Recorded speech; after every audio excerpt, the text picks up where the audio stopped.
কারণ আল্লাহ পাক তো তার নবীর মাধ্যমে জানিয়েছেন যে আখিরুজ জামানে আস্তে আস্তে কি হতে যাচ্ছে সামনে। আগে তো এটা জানা ছিল না যে তখন কি হবে। এখন তো আমরা জানি যে সামনে কি হতে যাচ্ছে। আমরা তো জানি যে ইসলাম কায়েম হচ্ছে সামনে ইনশাআল্লাহ। এটা লিখা হয়ে গেছে তো, আপনি হতাশ হচ্ছেন কেন? আলহামদুলিল্লাহ, যাবতীয় প্রশংসা এবং গুণগান একমাত্র মহিয়ান ও গরিয়ান আল্লাহ রাব্বুল আলামিনের জন্য, যে আল্লাহ পাক আজকের এই দিনই মজলিসে আমাদের সবাইকে সুস্থ শরীরে আসার তৌফিক দান করেছেন, বলি আলহামদুলিল্লাহ। শুকরিয়া জানাই সেই মহান রবের দরবারে, যিনি ছাড়া ইবাদত পাওয়ার যোগ্য দ্বিতীয় কোনো হক ইলাহ বা মাবুদ নেই। যে আল্লাহ পাক নাজিল করেছেন মহাবিশ্বের এই মহাবিশ্বয় মহাগ্রন্থ আল কোরআনুল করিম, এবং যে আল্লাহ পাক আমাদেরকে মুসলিম পরিবারে জন্মগ্রহণ করার তৌফিক দিয়েছেন, মুহাম্মদ সাল্লাল্লাহু আলাইহি ওয়াসাল্লামের উম্মত হওয়ার সৌভাগ্য দিয়েছেন। আরও একবার বলি আলহামদুলিল্লাহ। দরুদ এবং সালাত বর্ষিত হোক মহান আল্লাহ প্রেরিত সর্বশেষ এবং চূড়ান্ত নবী, মানবতার মুক্তির দূত মুহাম্মদুর রাসূলুল্লাহ সাল্লাল্লাহু আলাইহি ওয়াসাল্লামের প্রতি। আমরা একবার দরুদ পড়ি, আল্লাহুম্মা সাল্লি আলা মুহাম্মদ ওয়া আলা আলি মুহাম্মদ কামা সাল্লাইতা আলা ইব্রাহিম ওয়া আলা আলি ইব্রাহিম ইন্নাকা হামিদুম মাজিদ। আল্লাহুম্মা বারিক আলা মুহাম্মদ ওয়া আলা আলি মুহাম্মদ কামা বারাকতা আলা ইব্রাহিম ওয়া আলা আলি ইব্রাহিম ইন্নাকা হামিদুম মাজিদ। মিরগঞ্জ যুব কল্যাণ পরিষদ কর্তৃক আয়োজিত আজকের এই দ্বিতীয় তাফসীরুল কোরআন মাহফিলে আমাকে আলোচনার বিষয় দেওয়া হয়েছে ইসলামী সমাজ গঠনে যুবকদের করণীয়। ইসলামী সমাজ গঠনে যুবকদের করণীয় খুবই গুরুত্বপূর্ণ টপিক এবং একই সাথে খুবই অবহেলিত টপিক। ওয়াজ মাহফিলে এগুলো নিয়ে কথাবার্তা হয়, খুব বেশি কথাবার্তা হয়। ইসলামী সমাজ গঠনে যুবকদের করণীয়, প্রথমে বুঝতে হবে ইসলাম কী জিনিস, তারপরে বুঝতে হবে ইসলামী সমাজ কী জিনিস, তারপরে বুঝতে হবে যৌবনকাল কোনটা, তারপর ইসলামী সমাজ যুবকদের দ্বারা গঠিত হয়েছিল কি না অতীতে, হয়ে থাকলে তার দৃষ্টান্তগুলো কি কি, এবং বর্তমান যুগে ইসলামী সমাজ গঠন আদৌ সম্ভব কি না, এবং এই অসম্ভবকে সম্ভব করতে হলে যুবকদের কি কি কাজ করতে হবে। কঠিন তো টপিক না, কঠিন না সহজ? আমরা প্রথমে শুরু করি এখান থেকে, বিসমিল্লাহির রহমানির রহিম।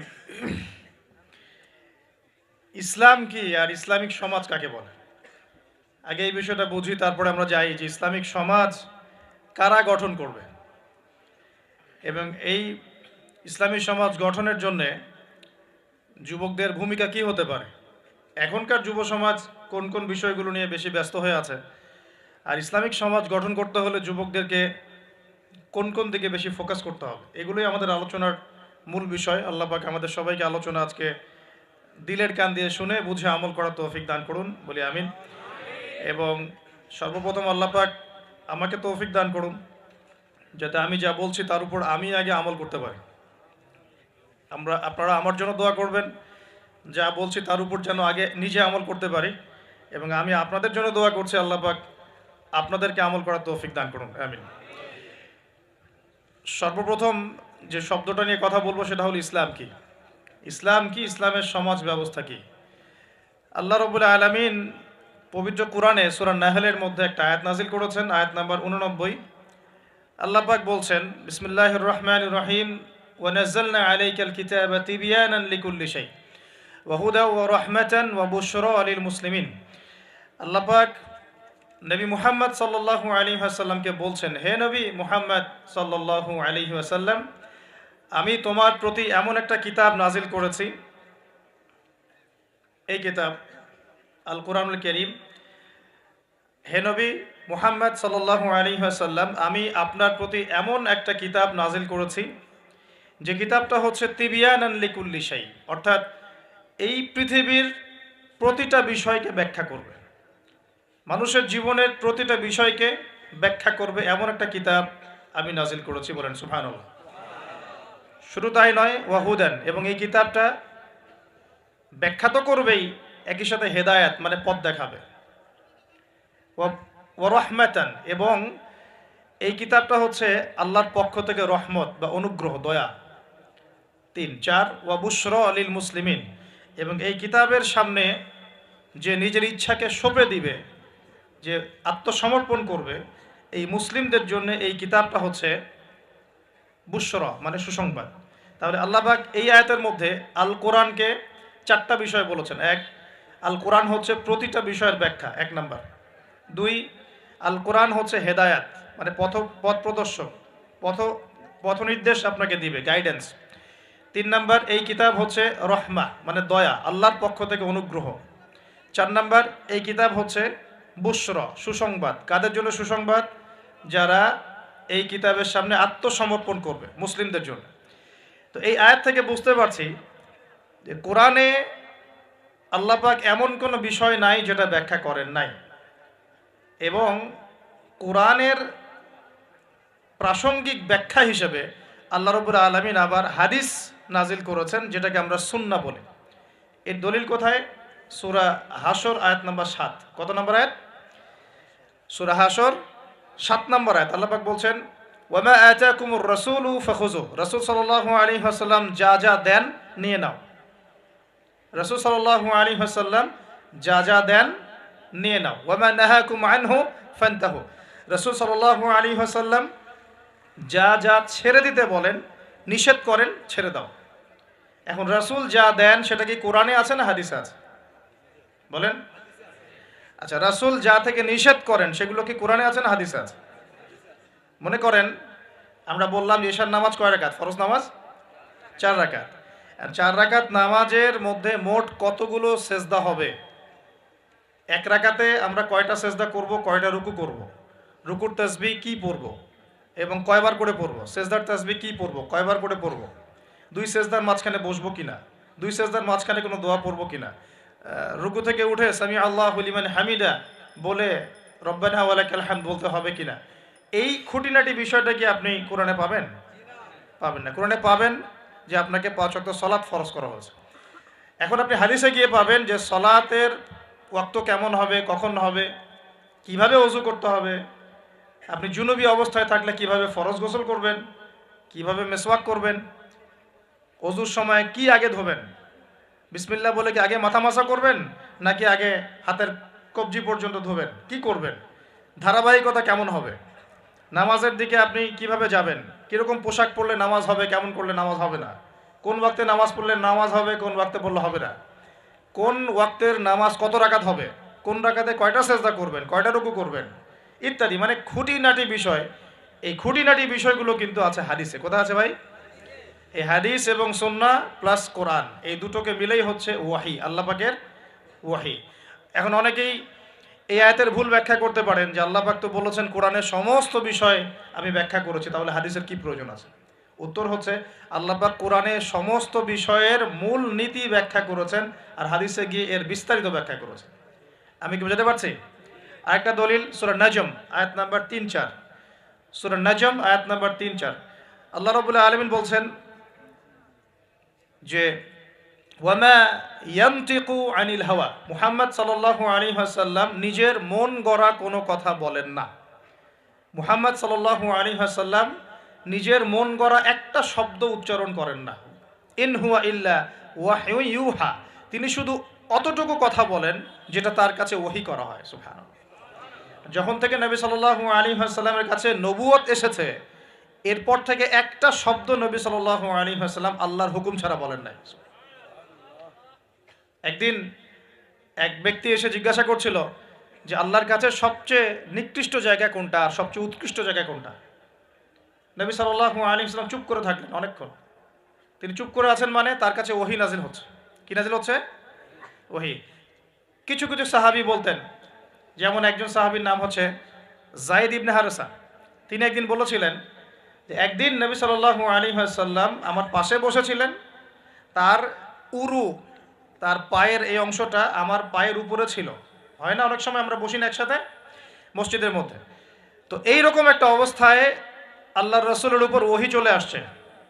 তো সাহাবী বলছেন ওই সময় আমার কাছে মনে হচ্ছিল যে আমার পাটা মনে হয় ভেঙে গুঁড়া হয়ে যাবে। আমার কথা বুঝতে পারছেন না?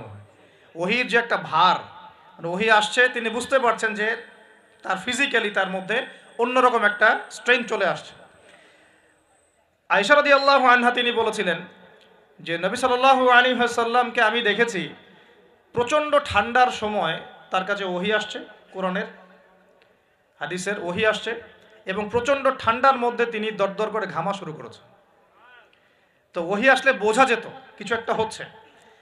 তো নবী সাল্লাল্লাহু আলাইহি ওয়াসাল্লাম নবী হওয়ার পরে একটা শব্দ আল্লাহর ওহী ছাড়া কাউকে বলেন নাই।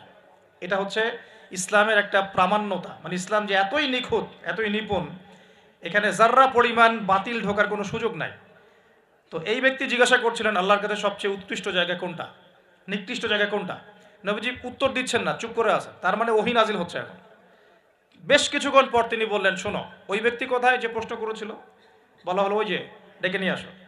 তাকে কাছে ডেকে বলা হচ্ছে, শোনো, আল্লাহর কাছে সবচেয়ে উৎকৃষ্ট জায়গা হচ্ছে মসজিদ।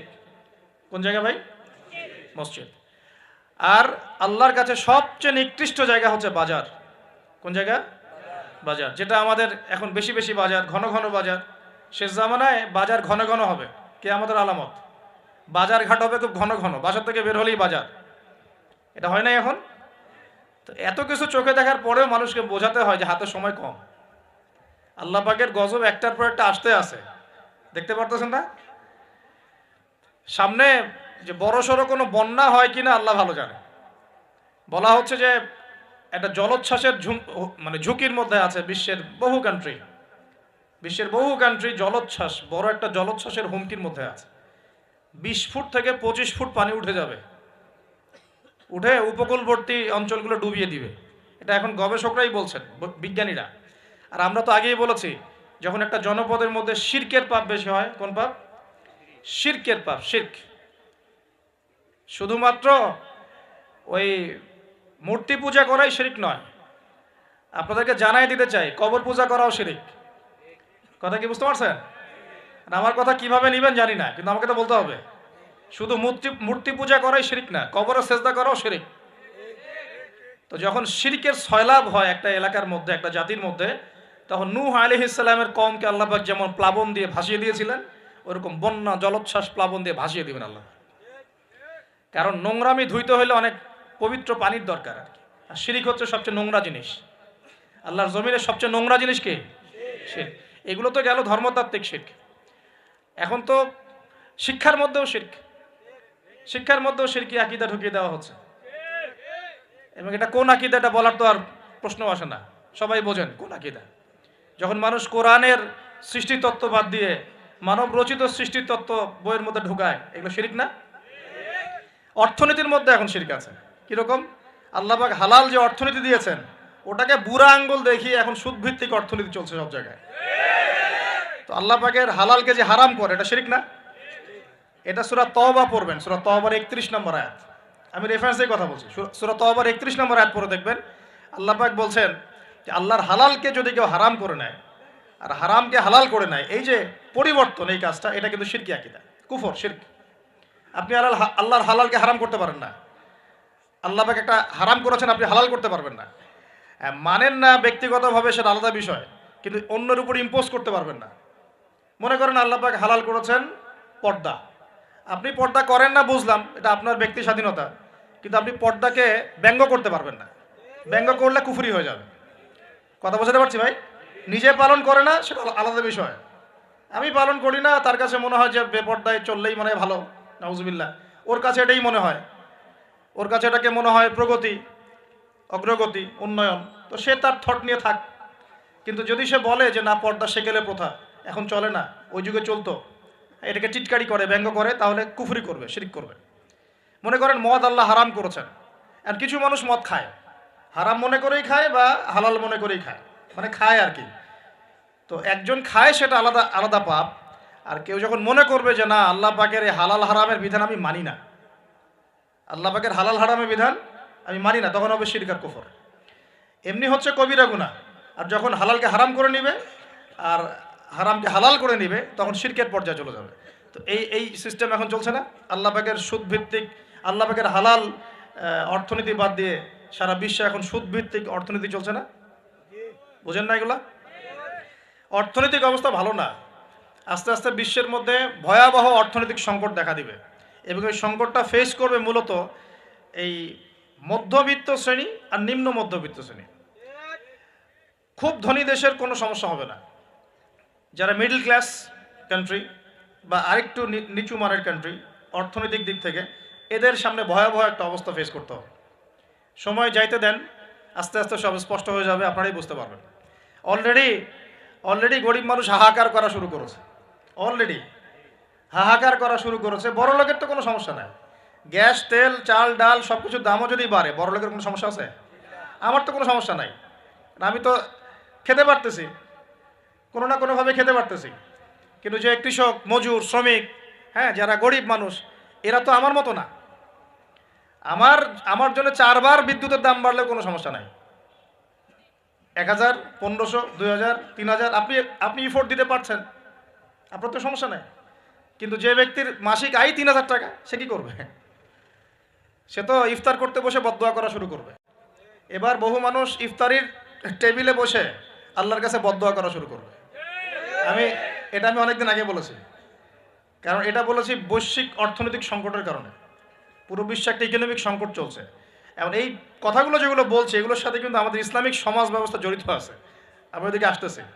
তো প্রথমে বোঝেন যে এটাও শিরকি একটা সিস্টেম চলতেছে। আর বিশ্বে যে শিরকটা চলতেছে বড়, সেটা আরও ভয়াবহ। সেটা কি?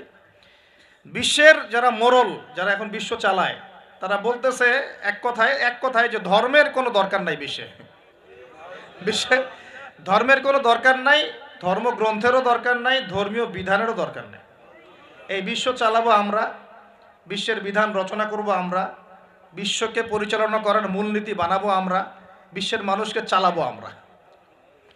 নাউজুবিল্লাহ বলছি ঠিকই, বিশ্ব চলছে এইভাবে। এখানে আল্লাহর আসমানি কিতাব, কোরআন, হাদিস, শরিয়া, ইসলামী সমাজ, এগুলো বুড়া আঙ্গুল সব। কেউ টাইম দেয় না এগুলো। খালি মুখে মুখে বক ধার্মিকতা দেখায়। জুমার দিনে সে নামাজ পড়ে, ঈদের নামাজ পড়তে আসে, তারাবির নামাজ পড়তে আসে, দাড়ি রাখছে, পাগড়ি পড়ছে, এটা বক ধার্মিকতা। আগে ভিতর ঠিক করতে হবে। তো ভিতরটা কি? ভিতরটা হচ্ছে তাবারাকাল্লাযী বিয়াদিহিল মুলক। সূরা মুলকের 1 নম্বর আয়াতে কি বলছেন আল্লাহ পাক? তাবারাকাল্লাযী বিয়াদিহিল মুলক। বরকতময় সেই আল্লাহ। এই আল্লাহ পাক মহাবিশ্ব সৃষ্টি করেন নাই? এই মহাবিশ্ব কে সৃষ্টি করছে? এই পুরো মহাবিশ্বে পৃথিবীর মতো কোটি কোটি কোটি কোটি গ্রহ আছে না? আছে কি নাই? এই পুরো মহাবিশ্বে কার হুকুম চলে? ওই পুরো মহাবিশ্বে কি জিবরাইল আলাইহিস সালামের হুকুম চলে? আল্লাহর কোনো ফেরেশতার হুকুম চলে? কোনো নবীর হুকুম চলে? তাহলে কোনো মানুষের হুকুম চলার কোনো প্রশ্ন ওঠে? পুরো মহাবিশ্বের কোটি কোটি গ্যালাক্সি, কোটি কোটি গ্রহ নক্ষত্রে আল্লাহর হুকুম চলে। সূর্য পর্যন্ত ডোবার পরে আল্লাহর কাছে পারমিশন নেয়, আল্লাহ আগামীকাল উঠবো? আল্লাহ বলেন ওঠো, তাহলে উঠবে। একদিন আল্লাহ বলবেন না, ওঠার দরকার নাই। সূর্য তখন উল্টা দিক থেকে উঠবে, পশ্চিম দিক থেকে। ওই দিন কিয়ামত হয়ে যাবে। যেদিন কিয়ামত হবে, ওইটা হচ্ছে আল্লাহ পাকের ক্রোধের বহিঃপ্রকাশ। মানে রাগ থাকে না, যে ধৈর্য ধরতে ধরতে ধরতে ধরতে এক সময় যখন আপনি আর পারতেছেন না, তখন একটা হাইপার হয়ে যান না মাঝে মাঝে। তখন মনে হয় আশপাশে যা আছে ভেঙে চুরে একাকার করে বলেন না। ওই যে পৃথিবীর নিচে যে আগ্নেয়গিরিগুলো আছে, শক্তি সঞ্চার করতে করতে করতে করতে এক পর্যায়ে বিস্ফোরিত হয়ে যায়, তখন আর পৃথিবীবাসীর তো কোনো হুঁশ, তখন আর উপায় থাকে না। তো এরকম কিয়ামতের দিনটা হচ্ছে আল্লাহ পাকের ক্রোধের বহিঃপ্রকাশ। মানে এক হুকুমেই পুরো মহাবিশ্বের সব গ্রহ ধ্বংস হয়ে যাবে, এক হুকুমে। তাই পুরো মহাবিশ্বে আল্লাহ ছাড়া কারো হুকুম চলে? আল্লাহ সেটাই বলছেন, তাবারাকাল্লাযী বিয়াদিহিল মুলক। বরকতময় সেই আল্লাহ, যার হাতে সমস্ত ক্ষমতা। যার হাতে কি ভাই? মুলক মানে কি? রাজত্ব। এখনকার তোমরা যারা পলিটিক্যাল সায়েন্স পড়াও, তোমাদের বা আপনাদেরকে বলছি, রাজত্ব মানে কি?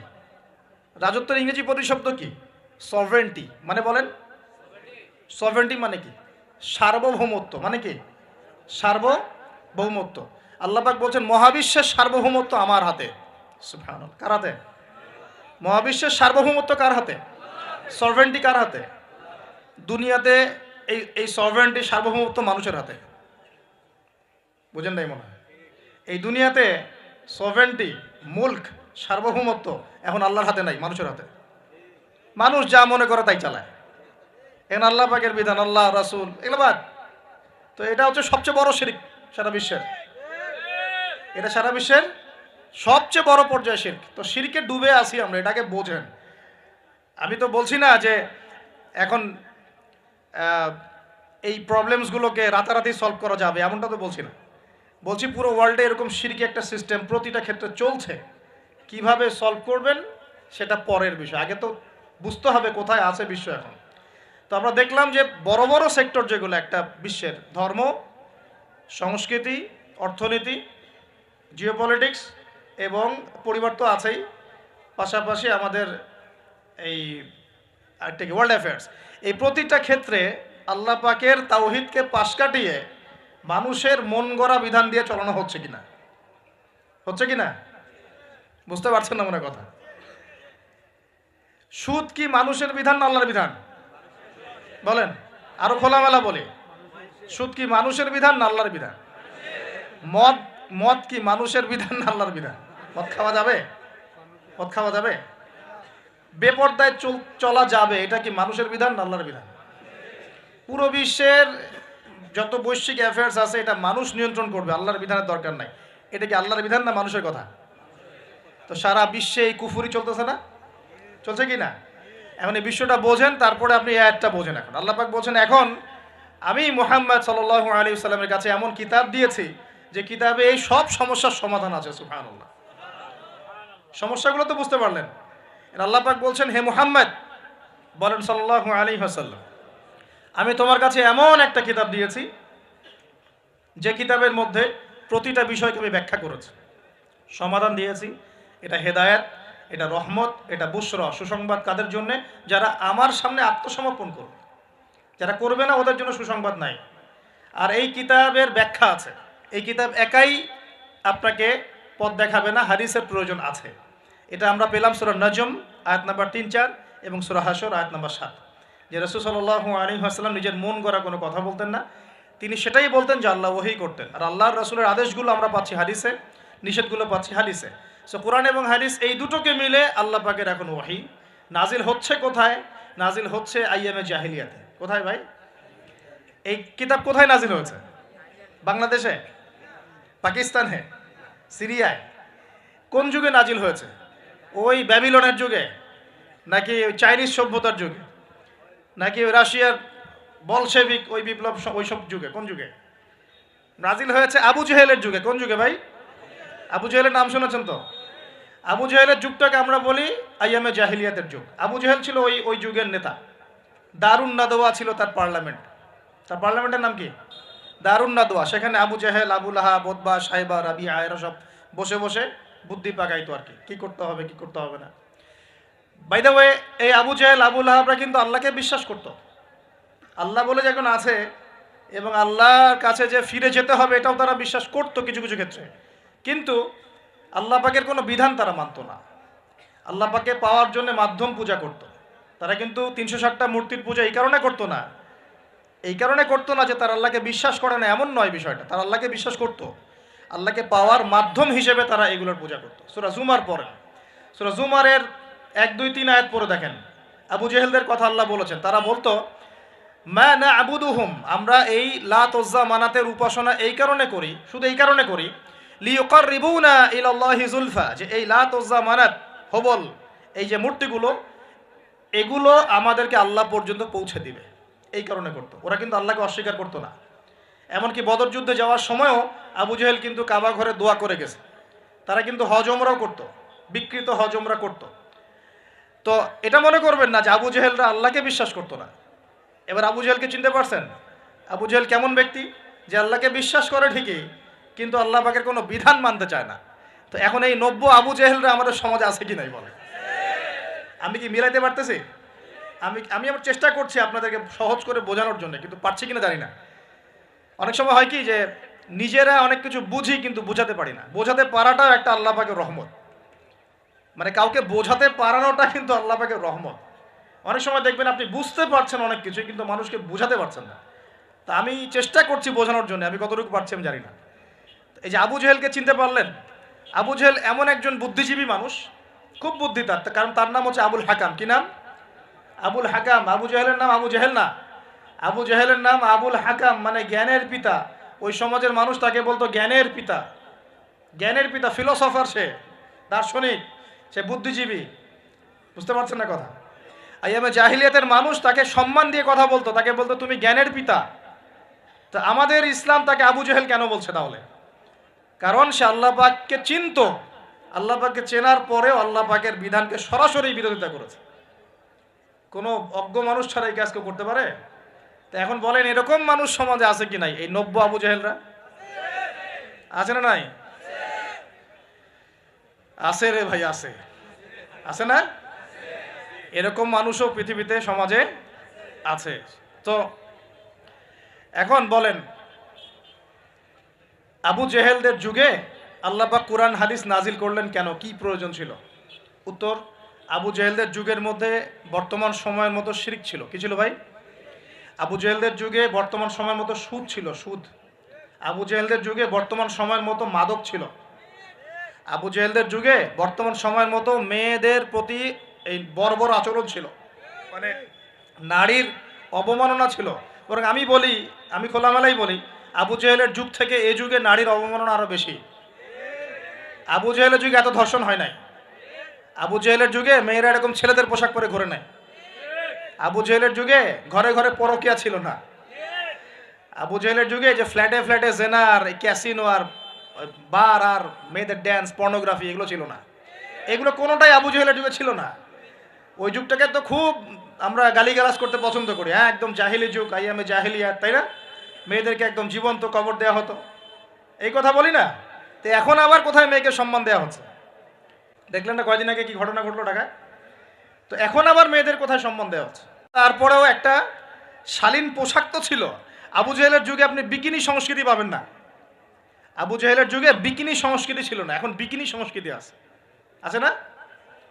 এই যে আপনারা তো লন্ডন লন্ডন করেন খুব, ওখানে কি দেখে আসেন? কি দেখে আসেন? ওখান থেকে দেখে এসে এখানে কোটি কোটি টাকার বাড়ি বানাচ্ছেন, 1 কোটি 2 কোটি 3 কোটি। 1 বছর পর ভেঙে আবার নতুন করে করেন, তাই না? এমনও তো কিছু মানুষ আছে আপনাদের সমাজে, আমি জানি। শোনেন, তাব্বাত ইয়াদা আবি লাহাবি ওয়া তাব, সূরাটা পড়েছেন? আবু লাহাবের 2 হাত ধ্বংস হোক। আবু লাহাবের পাপ ছিল অন্য, সে নবী সাল্লাল্লাহু আলাইহি সাল্লামের সাথে কটূক্তি করত, বিরোধিতা করত। কিন্তু আবু লাহাব সম্পর্কে আল্লাহ পাক কি বলছেন? মা আগনা আনহু মালুহু ওয়া মা কাসাব। আবু লাহাবের মাল সম্পদ এবং যা সে অর্জন করেছে এই দুনিয়াতে, এগুলো তাকে জাহান্নামের আগুন থেকে বাঁচাতে পারবে না। এই বিশাল প্রপার্টি আপনাকে জাহান্নামের আগুন থেকে বাঁচাতে পারবে না যদি এই প্রপার্টির হক আদায় না করেন।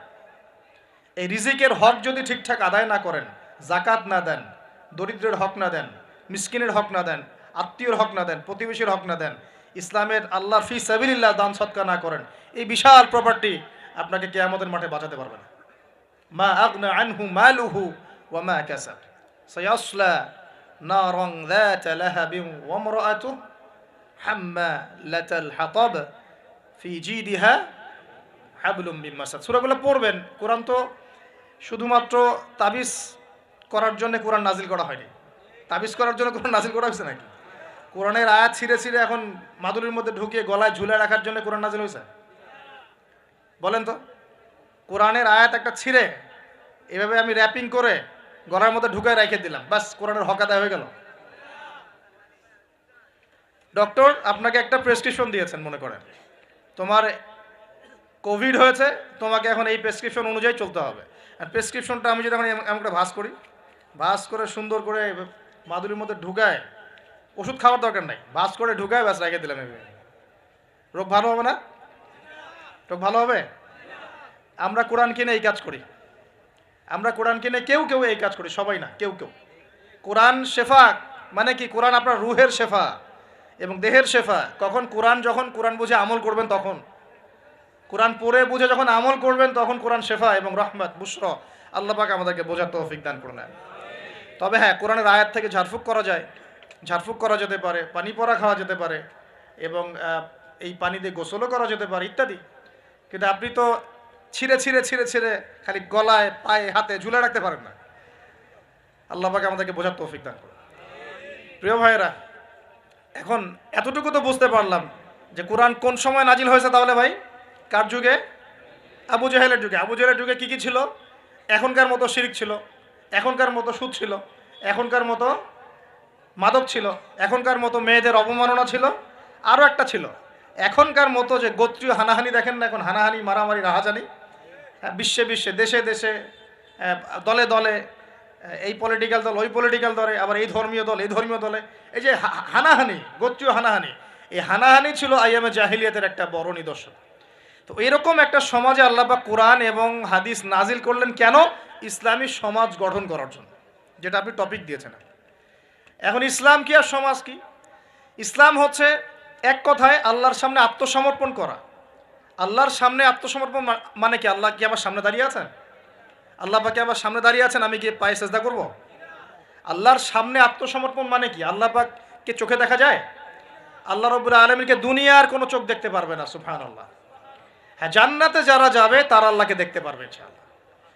আর ইনশাআল্লাহ আমরা আশা করি আমরা সেই কাতারভুক্ত হব ইনশাআল্লাহ। একদিন না একদিন আমরা আল্লাহকে দেখবো ইনশাআল্লাহ। নবীজিকে আয়েশা রাদিয়াল্লাহু আনহা বলছিলেন, আল্লাহ পাককে কিভাবে দেখবে মানুষ ইয়া রাসূলুল্লাহ সাল্লাল্লাহু আলাইহি ওয়াসাল্লাম? তিনি বলছেন যে তোমরা পূর্ণিমার চাঁদ দেখতে তোমাদের কোনো অসুবিধা হয়? তখন সাহাবীরা বলছেন, না, পূর্ণিমার চাঁদ তো আমরা জাজল্যমান দেখতে পারি। ঠিক এভাবেই তোমরা আল্লাহকে দেখবে ইনশাআল্লাহ। এটা হবে জান্নাতের সবচেয়ে বড় নিয়ামত। জান্নাতের সবচেয়ে বড় নিয়ামত হচ্ছে আল্লাহর দর্শন, দিদার। তো এই দুনিয়ার চোখ আল্লাহকে দেখবে না, তাহলে আল্লাহ পাক কিভাবে আমাদের সাথে যোগাযোগ করবেন? আল্লাহ পাক এই দুনিয়ার মধ্যে কিছু মানুষকে বাছাই করবেন নবুয়ত দেওয়ার জন্য। কি দেওয়ার জন্য? নবুয়ত। যে মানুষদের সাথে আল্লাহ পাক যোগাযোগ করবেন আল্লাহর ওহির মধ্য দিয়ে। কিসের মাধ্যমে? ওহিটা কি সরাসরি নেমে আসবে না কেউ নিয়ে আসবে? এখন কেউ নিয়ে আসবে, কে নিয়ে আসবে? তার নাম হচ্ছে জিবরাইল আলাইহিস সালাম। কি নাম? আল্লাহ রব্বুল আলামিন জিবরাইল আলাইহিস সালামের মাধ্যমে কোরআন সুন্নাহর এই ওহী সর্বশেষ নবী মুহাম্মদ সাল্লাল্লাহু আলাইহি ওয়াসাল্লামের কলবে ওহী করেছেন। খুশি হন নাই? কোন যুগে ওহী করেছেন? আবু জেহেলের যুগে। কোন যুগে? যে যুগটার সাথে আমাদের যুগের মিল আছে। আচ্ছা, এখন আল্লাহ পাক বলেছেন এর সামনে তোমরা মাথা নত করো। মাথা নত মানে কি? জাস্ট মাথাটা নত করে দেওয়া? মাথা নত মানে নিজের ইচ্ছাকে সঁপে দাও, নিজের ইচ্ছাকে সঁপে দাও। মন চাচ্ছে আমি নামাজ পড়বো না, আল্লাহ বলছেন পড়তে হবে, এর নাম সঁপে দেওয়া। মন চাচ্ছে আমি একটু মদ খাই, আল্লাহ বলেছেন খাওয়া যাবে না, হারাম, এর নাম সঁপে দেওয়া। মন চাচ্ছে একটা মেয়ের সাথে একটু কি করি, ডেটিং করি, একটা মেয়েকে নিয়ে ফুর্তি করি, আল্লাহ বলছেন জেনা করা যাবে না, এর নাম সঁপে দেওয়া। মন চাচ্ছে ভরপেট খাই রমজান মাসে, আল্লাহ বলছেন না, রমজান মাসে খাওয়া যাবে না, রোজা রেখে, এর নাম সঁপে দেওয়া। মন চাচ্ছে সম্পদের পাহাড় গর্ব, কাউকে কিছু দিব না, আল্লাহ বলছেন না, নেশাব হয়ে গেলে জাকাত দেওয়া লাগবে, এটা হলো সঁপে দেওয়া। সঁপে দেওয়া মানে কি? আল্লাহ পাকের বিধিবিধানের সামনে নিজের ইচ্ছাকে আত্মসমর্পণ কর, যে আল্লাহ যা বলেছেন আমি তাই করব, যা ছেড়ে দিতে বলেছেন ছেড়ে দিব, দ্যাটস অল। এর নাম ইসলাম। ইসলাম হলো এই বিষয়টার নাম, নিজের ইচ্ছাটাকে আল্লাহ পাকের বিধানের সামনে আত্মসমর্পণ করে দেওয়া। আমরা অনেকেই বলি ইসলাম মানে কি? শান্তি। তো এই যে শান্তি, এই শান্তি ব্যাখ্যা দিয়ে দিয়ে কি করা হচ্ছে জানেন? ওই যে বদর, উহুদ, খন্দক, খায়বার, হুনাইন, মুতা, এইসব ইতিহাসগুলোকে সরিয়ে দেওয়া হচ্ছে। ইসলাম মানে তো শান্তি। ইসলাম শান্তির সাথে আবার এইসবের কি সম্পর্ক? শান্তির সাথে মোতার যুদ্ধের কি সম্পর্ক? যুক্তি দিচ্ছে শান্তির সাথে বদর যুদ্ধের আদর্শের কি সম্পর্ক? ইসলাম মানে তো শান্তি। ইসলাম মানে শান্তি কখন? ইসলাম মানে হলো আত্মসমর্পণ।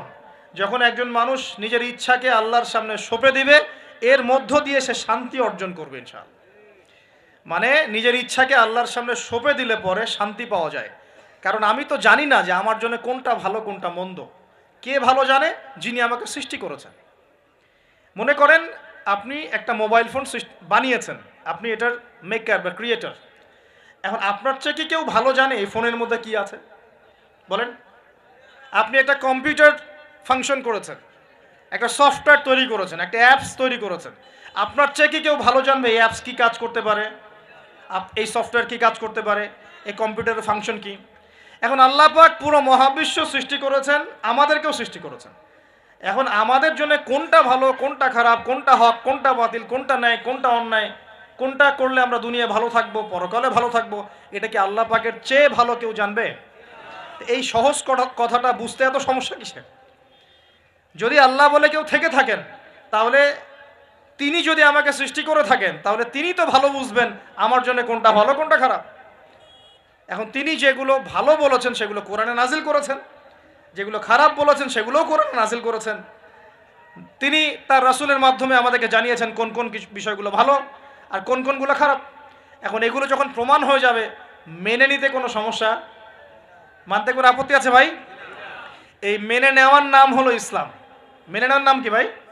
ইসলাম। এখন দ্বিতীয় প্রশ্ন হচ্ছে, ইসলাম কি পরিপূর্ণ না অসম্পূর্ণ? উত্তর হচ্ছে, আল্লাহ পাক সূরা মাইদার 3 নম্বর আয়াতে বলছেন। কত নম্বর আয়াত? সূরা মাইদার 3 নম্বর আয়াতে আল্লাহ পাক বলছেন যে আল ইয়াউমা আকমালতু লাকুম দীনাকুম, আজকে আমি দ্বীন ইসলামকে একদম পরিপূর্ণ করে দিলাম। ওয়া আতমামতু আলাইকুম নি'মাতি, তোমাদের উপর আমার নিয়ামতকে পূর্ণতা দিলাম। ওয়া রাদিতু লাকুমুল ইসলাম দীনান, তোমাদের উপরে দ্বীন ইসলামকে মনোনীত করে আমি আল্লাহ সন্তুষ্ট হয়ে গেলাম। তাহলে এই আয়াত থেকে কি বোঝা গেল? ইসলাম পরিপূর্ণ না অসম্পূর্ণ? পরিপূর্ণ মানে আমরা কি বুঝি? কিছু অংশ আছে, কিছু নাই। কিছু কিছু হেদায়েত আছে, কিছু কিছু নাই। কিছু কিছু বিষয়ের সমাধান আছে, কিছু কিছু নাই। নাকি জগতের সমস্ত বিষয়ের সমাধান আছে? কোনটা? এই কথাটাই আগে হজম করতে হবে যে কোরআন সুন্নাহ ভিত্তিক এই ইসলামের মধ্যে পৃথিবীর সমস্ত সমস্যার সমাধান আছে। এর সামনে আত্মসমর্পণ করলে পরে আপনি হবেন মুসলিম, তার আগে হবেন না। আমার কথা কি বোঝাতে পারছি? এরপরে আপনি মুসলিম হবেন।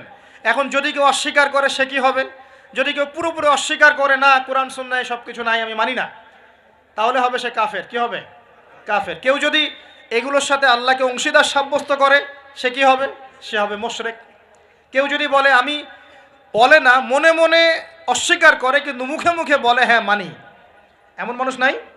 মুখে মুখে বলে হ্যাঁ মানি মানি মানি সবই মানি, আর মনে মনে অস্বীকার করে, ইসলামের বিরুদ্ধে কাজ করে ভিতরে ভিতরে। এই মানুষগুলোকে কি বলা হয়? মুনাফিক। আর এক শ্রেণী আছে যারা স্বীকার করে নেয় যে হ্যাঁ এগুলোই ঠিক, কিন্তু চলতে পথে, আল্লাহর পথে চলতে গিয়ে কবিরা গুনায় লিপ্ত হয়, তখন এদেরকে আমরা বলি ফাসেক বা জালেম। আমার কথা কি বুঝতে পারছেন? 5টা শ্রেণীর মানুষ আপনাকে দেখাই দিলাম ইসলাম কেন্দ্রিক। কেউ শিরিক করে হচ্ছে মুশরিক, কেউ অস্বীকার করে হচ্ছে কাফের, কেউ মুখে স্বীকার করছে মনে স্বীকার করছে না, হচ্ছে মুনাফিক, কেউ স্বীকার করে পথ চলতে গিয়ে কবিরা গুনাহ করছে, কবিরা গুনাহ, তখন সে জালেম হচ্ছে বা ফাসেক হচ্ছে। আর কেউ পরিপূর্ণরূপে আত্মসমর্পণ করে আমলে প্রমাণ করে সে মুমিন মুসলিম হচ্ছে। আল্লাহ পাক আমাদেরকে এই মুমিন মুসলিম হওয়ার তৌফিক দান করুন। এখন এই হলো ইসলাম। ইসলামী সমাজ কি? ইসলামিক সমাজ কি জিনিস? ইসলাম কি শুধু ব্যক্তি জীবনে পালন করারই ধর্ম বা জীবন? আচ্ছা, ধর্ম না জীবন ব্যবস্থা, এটাও তো জানতে হবে নাকি? ধর্ম আর জীবন ব্যবস্থার মধ্যে পার্থক্য কি? আল্লাহ পাক ইসলামকে কি বলেছেন? দিন আল ইসলাম। দিন কি বলেছেন? দিন। দিন শব্দটা কি? আল্লাহ পাক বলছেন ইন্না দীনা ইনদাল্লাহিল ইসলাম। সূরা আলে ইমরান আয়াত নাম্বার 19। সূরা আলে ইমরান আয়াত নাম্বার 19 আল্লাহ পাক বলছেন ইন্না দীনা ইনদাল্লাহিল ইসলাম। আল্লাহর কাছে ইসলাম কি? একমাত্র দিন। আরবি শব্দটা বলেন দিন। কবরে প্রশ্ন কি করা হবে? মা দিনুকা, মা দিনুকা। প্রথমে মান রব্বুক, তারপরে মা দিনুকা। তাহলে ধর্ম বা ইসলাম এটাকে কি শব্দে ব্যবহার করা হচ্ছে কোরআনে? দিন। এই দিন শব্দের মানে কি আমি আপনাকে শর্ট করে বুঝাই দিচ্ছি। কোরআনে দিন শব্দ আসছে 2 রকম। কয় রকম? 2 রকম। একই বানান, একদম একই বানানেই 2 রকম দিন শব্দ আছে। একটা হচ্ছে মালিকি ইয়াউমিদ্দিন, পড়ে না সূরা ফাতিহায় মালিকি ইয়াউমিদ্দিন। এই যে এখানে দিন, এই দিন শব্দের যে বানান আর ইন্না দীনা ইনদাল্লাহিল ইসলাম, এই দিনের যে বানান একদমই সেম। আবার আমপারা অন্য সূরা আছে ওয়ামা আদরাকা মা ইয়াউমুদ্দিন সুম্মা মা আদরাকা মা ইয়াউমুদ্দিন। এই যে দিন শব্দ, এগুলোর বানান কিন্তু সেম। পার্থক্য কোথায়? এই দিনের 2টো অর্থ হয়। কয়টা অর্থ ভাই? একটা অর্থ হচ্ছে মালিকি ইয়াউমিদ্দিন বলতে আল্লাহ পাক বোঝান কিয়ামত দিবস। কিয়ামত দিবস মানে যেদিন আমাদের বিচার করা হবে, এই দিবসটাকে বোঝাতে আল্লাহ পাক দিন শব্দ ইউজ করেছেন। আবার এই রিলিজিয়ন ইসলামকে বোঝাতেও দিন শব্দ ইউজ করেছেন। এখানে দিন শব্দ হলো জীবন ব্যবস্থা। জীবন কি ভাই? ব্যবস্থা। এখন জীবন ব্যবস্থা মানে কি? জীবন ব্যবস্থা মানে কি যে জীবনের কিছু অংশের হেদায়েত পাওয়া যাচ্ছে, বাকি অংশে পাওয়া যাচ্ছে না, বিষয়টা কি এমন? নাকি জীবন ব্যবস্থা মানে জীবনের প্রতিটা ক্ষেত্রের সমাধান আছে এমন? বলেন, উত্তর দেন। আল্লাহ পাক বলছেন, ওয়ামা ইয়াবতাগি গায়রাল ইসলামি দীনান ফালা ইউকবালা মিন, কেউ যদি ইসলাম ছাড়া অন্য কোনো জীবন ব্যবস্থা তালাশ করে তার কাছ থেকে কিছুই কবুল করা হবে না। আল্লাহ আবার বলছেন যে আল ইয়াউমা আকমালতু লাকুম দীনাকুম, এই দিনটাকে আমি কামিল করেছি, পরিপূর্ণ করেছি। আল্লাহ পাক নিজেই বলছেন এই দিন আমার কাছে গ্রহণযোগ্য। আল্লাহ নিজেই বলছেন এই দিনটাকে আমি কামেল করেছি, পরিপূর্ণ করেছি। আল্লাহ নিজেই বলছেন এই দিন বাদ দিয়ে অন্য দিন কবুল হবে না। তাহলে এই দিন কি অসম্পূর্ণ থাকতে পারে? নিঃসন্দেহে এটা পরিপূর্ণ। অ্যান্ড পরিপূর্ণ মানে কি? ওই যে প্রথমে একটা আয়াত তেলাওয়াত করেছিলাম, সূরা নাহল আয়াত নাম্বার 89। আল্লাহ বলেছেন তিবিয়ানান লিকুল্লি শাই, কোরআন সুন্নাহয় আমি সব ব্যাখ্যা করেছি। আরও একটা দলিল দিয়ে দেই, সূরা কাহাফ আয়াত নাম্বার 54। কত নম্বর আয়াত ভাই? এগুলো বাসায় গিয়ে চেক করে দেখেন, বাসায় গিয়ে একটু পড়াশোনা করেন, না হলে শুধু শুনবেন এক কান দিয়ে আর বেরো যাওয়ার কান দিয়ে। আর রেফারেন্স চেক করে যদি দেখেন সব ঠিক আছে, তখন মেনে নেওয়ার চেষ্টা করেন। আমি আগে বলছি না যে মারার দরকার আছে, আমি এখন বলছি মারার দরকার নাই। বাসায় গিয়ে আগে চেক করবেন, যদি দেখেন হ্যাঁ সব কথা ঠিক আছে, তারপরে মানার চেষ্টা করেন। আল্লাহ পাক তৌফিক দান করুন। এখন আসেন, আল্লাহ সূরা কাহাফের 54 নম্বর আয়াতে বলছেন যে ওয়ালাকাদ সাররাফনা ফি হাযাল কুরআন লিন-নাসি মিন কুল্লি মাসাল, আমি এই কোরআনে মানব জাতির জন্য প্রতিটা বিষয়কে ব্যাখ্যা করেছি। এবার আরও স্পষ্ট হয়ে গেল, ইসলাম, কোরআন এবং সুন্নায় এমন কোনো বিষয় নাই যা নাই। এই হলো পরিপূর্ণ জীবন ব্যবস্থা। জীবন ব্যবস্থার কয়টা দিক থাকে? সহজ করে বলছি 6টা দিক। কয়টা দিক? জীবন ব্যবস্থা মানে আপনার ধর্মীয় জীবন আছে। ধর্মীয় জীবন কি একটু বোঝেন এখানে? ধর্মীয় জীবন মানে এখানে আপনি নামাজ, রোজা, হজ, যাকাত, তাসবিহ, তাহলিল, জিকির, আজগার এই কাজগুলো করেন, এগুলো আপনার ধর্মীয় কাজ, ঠিক আছে? আচ্ছা, একটা জীবন হলো আপনার পারিবারিক জীবন। পারিবারিক জীবনে আপনার বিয়ে, শাদী, সন্তান প্রতিপালন, স্ত্রীদের হক আদায়, মা বাবা, ভাই বোন ইত্যাদি, এই যে পুরো একটা পরিবার বন্ড, এই যে সিলাতুর রাহিম, আত্মীয়তার রক্তের সম্পর্ক, এটা আপনি রক্ষা করেন। এটা হলো আপনার পারিবারিক লাইফ। 2 নাম্বার। 3 নাম্বার হচ্ছে আপনার একটা সাংস্কৃতিক জীবন আছে, মানে আপনি কি সংস্কৃতি ফলো করবেন, কোন কালচার ফলো করবেন, এটা একটা জীবন আছে। 4 নাম্বার হচ্ছে আপনার ইকোনমিক লাইফ, আপনার অর্থনৈতিক জীবন। এখানে আপনি ব্যবসা বাণিজ্য, চাকরি বাকরি, মুআমালাত, এই বিষয়গুলো করবেন। 5 নাম্বার আপনার পলিটিক্যাল লাইফ, যেখানে আপনি আল্লাহ পাকের খলিফার দায়িত্ব পালন করবেন। আর 6 নাম্বার হচ্ছে গ্লোবাল অ্যাফেয়ার্স, মানে আপনি পুরো ওয়ার্ল্ডকে ডিল করবেন কিভাবে, যদি আপনি রাষ্ট্রের প্রধান হন বা আপনার রাষ্ট্রের দায়িত্ব থাকে। তো এই 6টা বিষয়কে নিয়ে মোটামুটিভাবে আমাদের এই জীবন। এর বাইরে কি জীবনে কোনো ক্ষেত্র আছে নাকি? বুঝেন নাই মনে হয়? ধর্ম আমাদের জীবন না, অর্থনীতি আমাদের জীবন না, পরিবার আমাদের জীবন না, আমাদের সংস্কৃতি, আমাদের রাজনীতি, সমাজ এবং বিশ্ব, এর বাইরে কিছু আছে নাকি? এই হলো দুনিয়া। এর বাইরে পরকাল আছে। এর বাইরে কি? পরকাল। ওই পরকালে তো মুক্তির জন্যই কোরআন, সুন্নাহ এবং ইসলাম, নাকি? এটা তো আমাদের গন্তব্য। দুনিয়ার প্রতিটা সমাধানও ইসলামে পাচ্ছি। এখন তাহলে বুঝতে পারলাম ইসলামী সমাজ মানে কি। ইসলামী সমাজ মানে যে সমাজে শুধুমাত্র কোরআন এবং সুন্নাহ চলে, অন্য কিছু চলে না। কথা কি ক্লিয়ার হচ্ছে না? বুঝাতে পারছি না? আচ্ছা, একটু নড়াচড়া কম করেন। আমরা খুব লম্বা আলোচনা করবো না ইনশাআল্লাহ, একটু ধৈর্য ধরেন। সমাজ ব্যবস্থা বুঝাতে পারলাম কি ভাই? সমাজ ব্যবস্থা কি? ইসলামী সমাজ ব্যবস্থা কি? মানে যে সমাজের মধ্যে আল্লাহর ওহী, কোরআন এবং সুন্নাহ, আল্লাহ পাকের বিধান চলে, বাইরে কিছু চলে না। এর বাইরে কি চলতে পারে? এর বাইরে যদি এমন কিছু চলে, লিসেন ভেরি কেয়ারফুলি, এর বাইরে যদি এমন কিছু চলে যেটার সাথে কোরআন সুন্নাহর সংঘর্ষ হচ্ছে, তাহলে সেটাকে ধরে একদম ছুঁড়ে ফেলে দিতে হবে। কথা বুঝতে পারছেন? সমাজে ইসলামী সমাজ আমরা বুঝলাম যে ইসলামী সমাজ মানে যেখানে কোরআন সুন্নাহ ভিত্তিক, আল্লাহ পাকের ওহী ভিত্তিক সমাজ চলে। এখন এই সমাজে যদি কোরআন সুন্নাহর সাথে সাংঘর্ষিক কিছু চলে, এটাকে ধরে তুলে ছুঁড়ে ফেলে দিতে হবে। এর নাম ইসলাম। এর সাথে আমরা আপোষ করতে পারবো না। আর যদি দেখা যায় সমাজে কিছু জিনিস চলছে যেগুলোর সাথে ইসলামের সাংঘর্ষিকতা নাই, গান বাজনা সাংঘর্ষিকতা নাই, হ্যাঁ, গান বাজনার সাথে সাংঘর্ষিকতা নাই, বোঝাচ্ছি আমি মূলনীতি বলে সহজ করছি, উদাহরণ তো দিব ইনশাআল্লাহ। সমাজে এমন কিছু চলছে যেগুলোর সাথে ইসলামের সাংঘর্ষিকতা নাই, সেগুলো আমরা গ্রহণ করতে পারবো, কোনো সমস্যা নেই। পারবো কি না? মনে করেন একটা সমাজের মানুষ, ট্রেডিশন আছে, এরা মেহমানদেরকে খুব আপ্যায়ন করায়, এমন আছে না অনেক সমাজ, আছে কি নাই? এই কাজটা কি কোরআন সুন্নাহর সাথে সাংঘর্ষিক? তাহলে আমরা সমাজের অংশটা রাখবো কেন? রাখবো না, রাখবো না।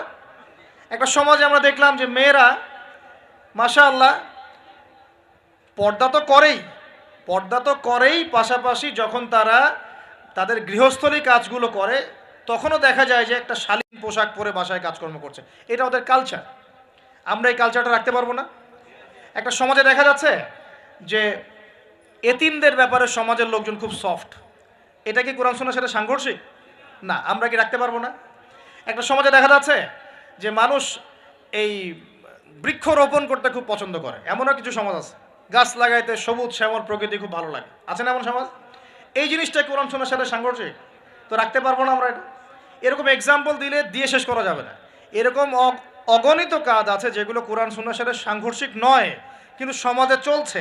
এগুলোকে ইসলামিক সমাজের আওতাভুক্ত করা যাবে ইনশাআল্লাহ, কোনো সমস্যা নেই। কিন্তু যদি সমাজে এমন কিছু চলে যেগুলো কোরআন সুন্নাহর সাথে সরাসরি সাংঘর্ষিক, যেমন এই যে কারো বিয়ে হলে ধুমধারাক্কা গান হয় কি না? হয় না? এখন এই সংস্কৃতিটার সাথে কোরআন সুন্নাহর আপত্তি আছে। এখন আমরা এটাকে সামাজিকীকরণ করতে পারবো না, ইসলামী সামাজিকীকরণ করতে পারবো না, বরং এটাকে ঐক্যবদ্ধভাবে প্রতিরোধ করতে হবে। সমাজে মনে করেন কোনো সমাজে জুয়া চলে না?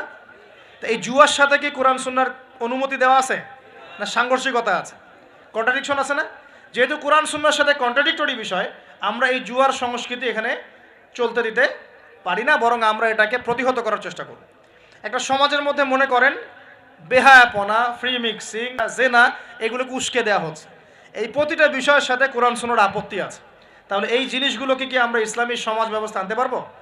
তাহলে আমার বক্তব্য মনে হয় বোঝার খুব বেশি কঠিন হচ্ছে আমার মনে হচ্ছে না। ইসলামী সমাজ ব্যবস্থায় কোন কোন বিষয় থাকতে পারবে? সর্বপ্রথম আল্লাহ পাকের ওহী থাকতে পারবে। ওহীর বাদ দিয়ে অন্য কিছু চলবে না। কি চলবে? যেগুলোর সাথে ওহীর কোনো সাংঘর্ষিকতা নাই। ওহীর কোনো সাংঘর্ষিকতা নাই এমন বিষয় চলতে পারে। চায়ের জন্য বিখ্যাত আপনারা না? এটা আছে না? আচ্ছা, এখন এটা কি কোরআন সুন্নাহর সাথে সাংঘর্ষিক? এটা একটা সংস্কৃতি। আপনাদের বাসায় গেলে আপনারা চা খাওয়ান এবং এটার সাথে আপনার সংস্কৃতি আছে, আগর আতরের আপনাদের বিজনেস আছে। এই জিনিসটা কি কোরআন সুন্নাহর সাথে সাংঘর্ষিক? বাংলাদেশের অন্য কোনো সমাজে কি আগর আতর এরকমভাবে আছে? আপনাদের সমাজে আছে। তো এটা কিন্তু কোরআন সুন্নাহর সাথে সাংঘর্ষিক নয়। তাহলে আমি এটাকে অবশ্যই ইসলামাইজড করতে পারবো। চায়ের ব্যাপারটা আমি ইসলামাইজড করতে পারবো।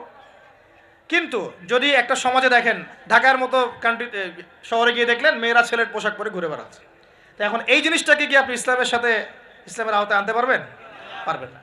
এই হলো ইসলামী সমাজ, মানে যেখানে আল্লাহর ওহী চলে, অন্য কিছু চলে না। হ্যাঁ, কি চলতে পারে? ওহীর সাথে সাংঘর্ষিক বিষয় নাই এমন বিষয় চলতে পারে, কোনো সমস্যা নেই। সেটা রাজনীতিতেও চলতে পারে, সেটা সমাজেও চলতে পারে, সেটা অর্থনীতিতেও চলতে পারে, সেটা আমাদের সংস্কৃতিতেও চলতে পারে, সেটা আমার পরিবার ধর্মেও চলবে ইনশাআল্লাহ। মানে প্রতিটা ক্ষেত্রেই চলতে পারবে যদি কোরআন সুন্নাহর সাথে সাংঘর্ষিক না হয়। আল্লাহ পাক আমাদেরকে বোঝার তৌফিক দান। এখানে কিন্তু প্রযুক্তি অন্তর্ভুক্ত হতে পারে।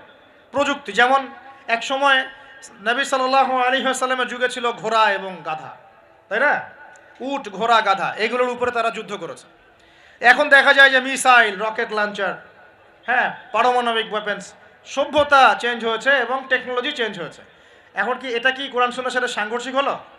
এটা প্রযুক্তিগত বিষয়গুলোকে আমরা অবশ্যই সামাজিকীকরণ করতে পারবো, কোনো সমস্যা নেই। এই মিডিয়ার মধ্য দিয়ে ইসলাম প্রচার করা যাবে কি না? যাবে। তাহলে মিডিয়াকে আমরা সামাজিকীকরণ করতে পারবো যদি আমরা এটাকে সঠিকভাবে ব্যবহার করতে পারি।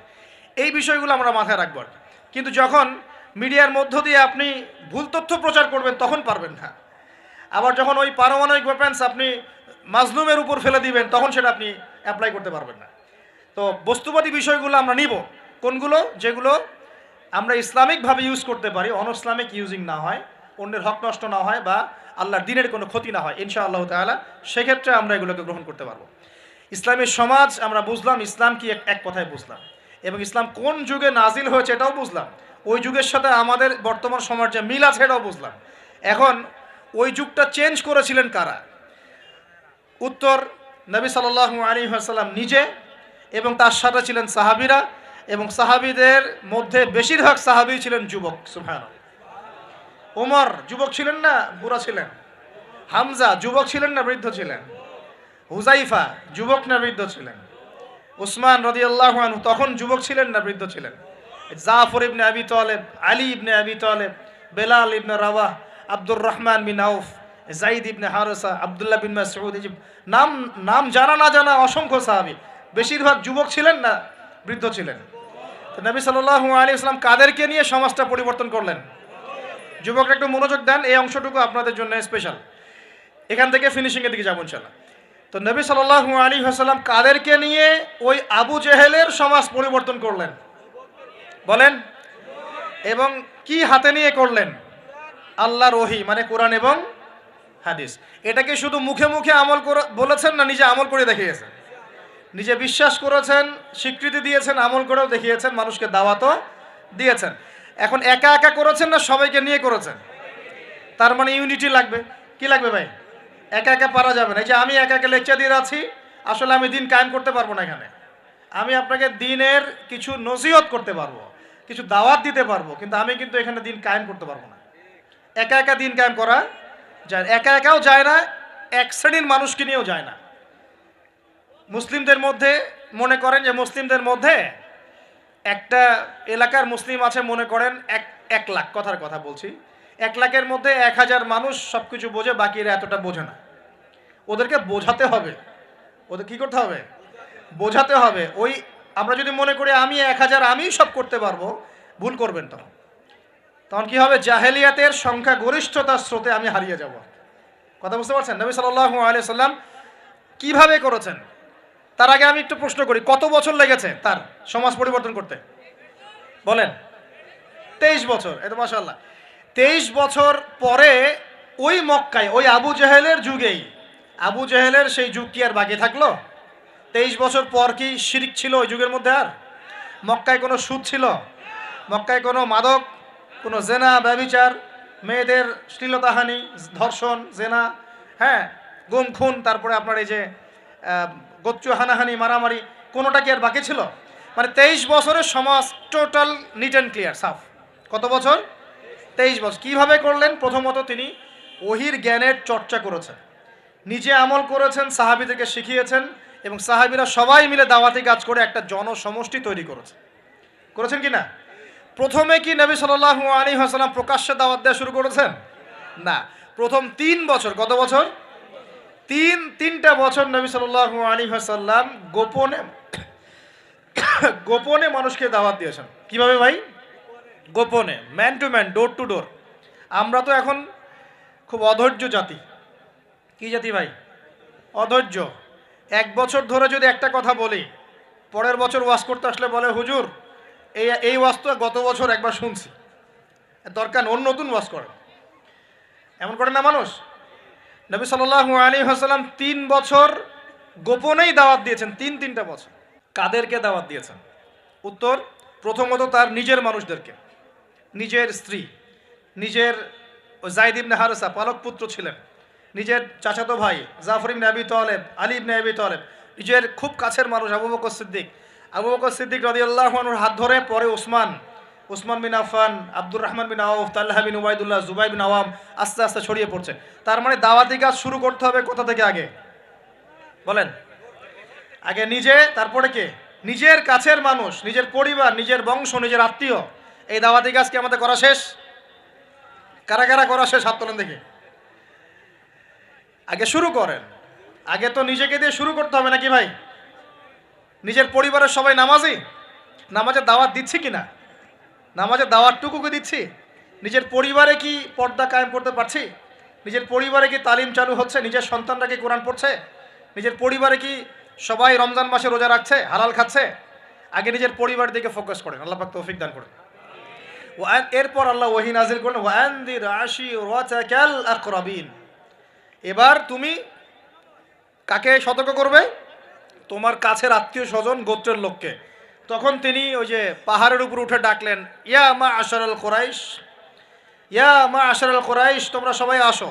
এই বনু আদি, বনু তাইম, হ্যাঁ, বনু মখজুম, তারপরে যে বনু হাশিম, সব গোত্র জড়ো হলো। জড়ো করে তিনি সব গোত্রকে বলছেন যে আমি মুহাম্মদ সাল্লাল্লাহু আলাইহি ওয়াসাল্লাম, যদি আপনাদেরকে বলি এই পাহাড়ের পিছনে একটা সেনাবাহিনী অপেক্ষা করছে আপনাদেরকে আক্রমণ করবে, আপনারা কি আমার কথা বিশ্বাস করবেন? তখন সবাই এক বাক্যে বলল, কেন বিশ্বাস করব না? তোমাকে কখনো আমরা মিথ্যাবাদী পাই নাই, তুমি আস-সাদিকুল আমিন, সত্যবাদী আমিন। তখন নবীজি বললেন যে কুলু লা ইলাহা ইল্লাল্লাহ তুফলিহুন, তোমরা সবাই বলো লা ইলাহা ইল্লাল্লাহ, আল্লাহ ছাড়া কোনো মাবুদ নাই, আল্লাহর বিধান ছাড়া কোনো বিধান নাই, আল্লাহর দাসত্ব ছাড়া কোনো দাসত্ব নাই, তোমরা সফল হয়ে যাবে ইনশাআল্লাহ। তখন ওই যে আবু লাহাব হাততালি দেওয়া শুরু করলো, আর আবু লাহাব ঢিল নিয়ে মারা শুরু করলো। সবাই হাততালি দিচ্ছে, টিটকারি করছে, মস্করা করছে। হ্যাঁ, লিহাদা জামাআতানা, বলছে এই জন্য আমাদেরকে এখানে একত্রিত করেছো, এই বকবকানি শোনার জন্য, এই বাজে কথা বলার জন্য আমাদেরকে এখানে ডেকেছো। তখন থেকে শুরু হলো প্রকাশ্য বিরোধিতা। এবার শুরু হলো ইটপাটকেল, শারীরিক নির্যাতন, মানসিক নির্যাতন, বয়কট, এইটা সেইটা সব। তো এখন বলেন, যে মানুষটা আগে সাদিকুল আমিন ছিল, সত্যবাদী এবং বিশ্বস্ত, এবার সবাইকে ডেকে দাওয়াত দেওয়ার পরপরই তিনি হয়ে গেলেন কাযযাব, মিথ্যাবাদী, হ্যাঁ, সাহের, জাদুকর, ফারেকুল জামাত বিভক্তকারী, মাজনুন, পাগল, এই কথাগুলো মানুষটাকে বলা শুরু করল। তার মানে নবী সাল্লাল্লাহু আলাইহি ওয়াসাল্লামের পদ্ধতিতে আমাকে সমাজে দিন ইসলাম প্রতিষ্ঠা করতে হবে। তার মানে প্রথমে আগে নিজে, তারপর পরিবার, এরপর কাছের মানুষদের মধ্যে ইসলামের প্রচার প্রসার করার চেষ্টা করতে হবে। এবার প্রকাশ্যে দাওয়াতি কাজ করা শুরু হলো। দাওয়াতি কাজ যত প্রকাশ্য হচ্ছে, নির্যাতন নিপীড়ন ততই বাড়ছে। এটাই সুন্নত, যখন নবীর পদ্ধতিতে কেউ দাওয়াতি কাজ করবে তার উপর নির্যাতন নিপীড়ন আসবেই। যদি নির্যাতন নিপীড়ন না আসে, বুঝতে হবে সেটা নবীর পদ্ধতিতে দাওয়াত হচ্ছে না। 100% লিখে রাখে, 100% নবীর পদ্ধতিতে দাওয়াতি কাজ হচ্ছে না। এটা হচ্ছে গোলালু মার্কা দাওয়াতি কাজ। হায়েস নেফাস। আলোচনার টপিক হচ্ছে যে ইস্তেঞ্জা, আলোচনার টপিক ঢিলা কুলুক, আলোচনার টপিক ফরজ গোসল, আলোচনার টপিক ওযু ইস্তেঞ্জা। মানে এগুলো শিখতে কতদিন আর লাগবে? এগুলো শিখতে এখনো শেখা হয়নি এগুলা। আর সারা বিশ্বের অবস্থা, দেশের অবস্থা, অর্থনীতির অবস্থা, সমাজের অবস্থা, কিয়ামতের আলামতে স্পষ্ট হয়ে যাচ্ছে, উম্মার অবস্থা, এগুলো বড় বড় ইস্যুগুলো সব পরে, আগে এগুলো নিয়ে আলোচনা হচ্ছে। তো এগুলো কি আসলে নবীর পদ্ধতিতে দাওয়াতি কাজ হচ্ছে? আল্লাহ পাক আমাদেরকে বোঝার তৌফিক দান করুন। তো প্রিয় ভাইরা, যখন নবী সাল্লাল্লাহু আলাইহি ওয়াসাল্লামের পদ্ধতিতে দাওয়াতি কাজ হবে, তখন কিন্তু নবীর মতো মানে শারীরিক, মানসিক, আর্থিক নির্যাতন কিন্তু আসবেই, এটা মেনে নিতে হবে। সর্বপ্রথম নিজের পরিবার থেকে আসবে। কোথেকে আসবে ভাই? সর্বপ্রথম আসবে নিজের পরিবার থেকে। মনে রাখবেন, পরিবার থেকেই সর্বপ্রথম বাধা আপনাকে পেতে হবে যদি আপনি দিনের পথে চলতে চান।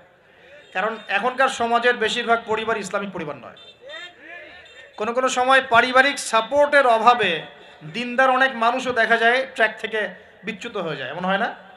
পারিবারিক সাপোর্ট একটা বড় জিনিস। আমাদের নবী সাল্লাল্লাহু আলাইহি ওয়াসাল্লামকে চতুর্দিক থেকে মানুষ আক্রমণ করলেও পরিবারে তার স্ত্রী খাদিজা রাদিয়াল্লাহু আনহা তাকে বুকে আগলে রেখেছিলেন। এটা অনেক বড় একটা মানে প্রশান্তির জায়গা, যে সমাজের মানুষ আপনার এগেনস্টে কাজ করছে, কিন্তু পরিবারে গিয়ে আপনার স্ত্রী আপনার কাছে, আপনার অনুগত, তাকে, সে আপনাকে বুস্ট আপ করছে, আপনাকে উৎসাহ দিচ্ছে, আত্মবিশ্বাস দিচ্ছে, আপনি কিন্তু আবার পথ চলতে পারবেন ইনশাআল্লাহ। এই জন্য আমি বারবার বলি যে বিয়ে যদি করতেই হয়, তাহলে দিনদার একজন নেককার মেয়েকে বিয়ে করেন, খাদিজা রাদিয়াল্লাহু আনহার মতো একটা মেয়েকে বিয়ে করেন। আর যদি ওই যে দিনদার ক্যাটরিনা খুঁজতে যান, তাহলে সারা জীবন ওই পস্তাইতে হবে আর কি। আল্লাহ বোঝার তৌফিক দান করুন। দিনদারিতা দেখে বিয়ে শাদী করেন। চাচা আবু তালেব, তিনি কিন্তু মুসলিম নন, অমুসলিম হয়েও তাকে পারিবারিকভাবে সাপোর্ট দিচ্ছেন। পারিবারিকভাবে সাপোর্টটা অনেক ইম্পর্টেন্ট। আর যখন পরিবার থেকে সাপোর্ট থাকে না, তখন মানুষ কিন্তু ট্র্যাক থেকে সরে যায়। যাই হোক, গভীরে যাই না। নবী সাল্লাল্লাহু আলাইহি ওয়াসাল্লাম যখন দাওয়াতি মিশন শুরু করলেন, ইসলামী সমাজ প্রতিষ্ঠার চেষ্টা করতে লাগলেন, তখন এই পারিবারিক বাধা, আত্মীয়দের মধ্য থেকে বাধা, সামাজিক বাধা আসতে লাগলো। এক পর্যায়ে হিজরত করতে হয়েছে আবিসিনিয়ায়, তারপর তায়েফ, তারপরে গিয়ে মদিনায়। এখন মদিনায় আলহামদুলিল্লাহ আল্লাহ রাব্বুল আলামিন দিনটাকে প্রতিষ্ঠা করলেন এবং সেখানে নবীকে শক্তিশালী করলেন, সাহাবীরা শক্তিশালী হলেন, আস্তে আস্তে গাজওয়াগুলো হলো, সারিয়াগুলো হলো। এক পর্যায়ে উইদিন 8 থেকে 10 বছরের মধ্যে যে নিঃস্ব হাতে মক্কা থেকে তারা গেলেন মদিনায়, সেই মক্কাই তারা জয় করলেন বিনা বাধায়, বলা যায় অলমোস্ট বিনা বাধায়। প্রায় লক্ষাধিক সৈন্য, লক্ষাধিক সাহাবীদেরকে নিয়ে পুরো মক্কায়, জাজিরাতুল আরবের মধ্যে দিন প্রতিষ্ঠা হয়ে গেল। হলো কি না? কত বছর সময় লাগছে ভাই বলেন? 23 বছর। আর রাহিকুল মাখতুম বইটা পড়েন, তাহলে আপনি ধাপগুলো বুঝতে পারবেন কিভাবে হয়েছে। আমি পয়েন্ট আউট করছি যে কোন কোন পয়েন্টের দিকে তারা বেশি ফোকাস করেছে। কোন কোন কাজগুলো তারা বেশি করেছেন এবং যুবকদেরকে দিয়েই কাজগুলো করানো হয়েছে। এবং এই কাজগুলো যদি আজকেও বাংলার যুব সমাজ করতে পারে, ইনশাআল্লাহ 23 বছর লাগবে না আমাদের, ইনশাআল্লাহ 23 বছর লাগবে না ইনশাআল্লাহ।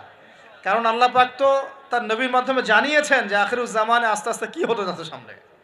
আগে তো এটা জানা ছিল না যে তখন কি হবে, এখন তো আমরা জানি যে সামনে কি হতে যাচ্ছে। আমরা তো জানি যে ইসলাম কায়েম হচ্ছে সামনে ইনশাআল্লাহ, এটা লিখা হয়ে গেছে। তো আপনি হতাশ হচ্ছেন কেন? আমরা এখানে যারা বসে আছি, আমরা কেউ যদি বেঁচেও না থাকি, আল্লাহ না করুক, তারপরও দিন কায়েম হবে। বাংলাদেশে এখন যত আলেম ওলামা আছে না, সবাই যদি মারা যায় তাও দিন কায়েম হবে। বিশ্বে এখন যত বড় বড় জালেমরা আছে, এর সাথে আরো 10 গুণ জালেম যদি বৃদ্ধি করা হয় এবং ওদেরকে আরো 10 গুণ শক্তিশালী করা হয়, তাও এদের পতন ঘটবে। হ্যাঁ, যত জালেম আছে সারা বিশ্বে, এর সাথে আরো 10 গুণ যদি বৃদ্ধি করা হয়, এদেরকে আরো বেশি বেশি মারণাস্ত্র দেওয়া হয়, ক্ষমতা দেওয়া হয়, তবুও এদের পতন ঘটবে। কারণ কোরআন এবং হাদিস এই কথা বলে দিয়েছে যে কিয়ামত হবে না, কিয়ামত হবে না যতক্ষণ পর্যন্ত না আল্লাহ পাক দুজন বিখ্যাত ব্যক্তি পাঠাবেন। কয়জন? একজন হচ্ছেন আমাদের মধ্য থেকে ইমাম, মানে মুসলিমদের ইমাম, আর একজন হচ্ছেন একজন নবী যার হাতে সভ্যতা শেষ হবে, যার নাম হচ্ছে নবী ঈসা আলাইহিস সালাম, যিনি সত্যিকারের মাসিহ। সভ্যতা এই জায়গায় না যাওয়া পর্যন্ত কিয়ামত হচ্ছে না ইনশাআল্লাহ। এবং ঈসা আলাইহিস সালাম যতক্ষণ 40 বছর পুরো বিশ্বে ইসলামী সমাজ প্রতিষ্ঠা না করছেন, ততদিন পর্যন্ত ইনশাআল্লাহ আযজা ওয়া জাল কিয়ামত হবে না। এটা লেখা হয়ে গেছে। শুধু তাই না, ঈসা আলাইহিস সালামের যুগটা শেষ হওয়ার পরে আবার এমন একটা যুগ আসবে, যে যুগটা হবে পৃথিবীতে সবচেয়ে নোংরা জঘন্য যুগ। এখন আমরা যে যুগটা পার করছি না, এটা পৃথিবীর সবচেয়ে নোংরা যুগ না, এটা পৃথিবীর সবচেয়ে নোংরা যুগ নয়। যে যুগে আপনি দেখছেন সবাই সুদ খায়, মোটামুটি সবাই এই যে ফ্রি মিক্সিং, পরকিয়া, হ্যাঁ, জেনা, গান বাজনা, নর্তকী চলছে না সারা সমাজ জুড়ে, মনে হচ্ছে এটাই মনে হয় সবচেয়ে খারাপ যুগ, তাই মনে হয় না অনেকের? এটা সবচেয়ে খারাপ যুগ নয়, যদিও এই যুগের মধ্যে হাজারটা খারাপই আছে। সবচেয়ে খারাপ যুগ আসবে ঈসা আলাইহিস সালামের 40 বছর শাসনের পরের যুগটা। ওই যুগে মানুষ রাস্তায় দাঁড়িয়ে জেনা করবে, কুকুর শেয়ালরা যেমন করে করে ঠিক ওইভাবে। এবং তাদের সামনে কিয়ামত হবে, পশ্চিম দিক থেকে সূর্য উঠবে। তো আমরা এতটুকু তো জানি, সামনে ইনশাআল্লাহ তাআলা ইসলামিক সমাজ প্রতিষ্ঠা হবে, এটা আল্লাহ লিখে দিয়েছে। আমরা বেঁচে থাকি না থাকি, কেউ এটা বলুক না বলুক, আলেম ওলামা আমাদের মধ্যে যারা আছেন থাক না থাক, হ্যাঁ, এখন যারা মুজাহিদ তারা থাক না থাক, এখন যারা জালেম তারা থাক না থাক, কি হোক না হোক এটা হবে ইনশাআল্লাহ।